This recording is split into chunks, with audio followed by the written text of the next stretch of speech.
Kuna kitu tumefanya juzi ambayo nikiona mama wetu hapa na pia baba zetu hapa inanipea furaha kwa roho. Katika ile wakati tulikuwa tunatengeneza hiyo bajeti nimesema ya supplementary, tuliongea na president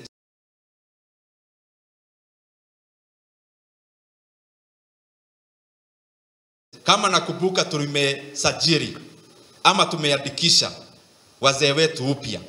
Mnajua last year tumesema wale wazee wetu, wazazi wetu wamefikisha 70 years na wale severely disabled wawekwe kwa register. Si mnakumbuka hiyo?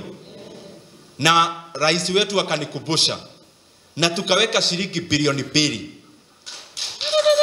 Na nikitaka niwahakikishie kama wazazi wetu wa Kenya yote wale wako 70 years and above, from next month tunataka waanze kupata pesa yao wale wamewekwa register juzi.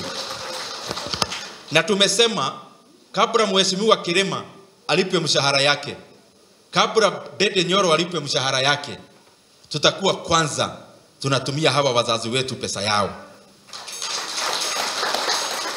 Na pia rais amesema hiyo pesa sio lazima wazazi wetu,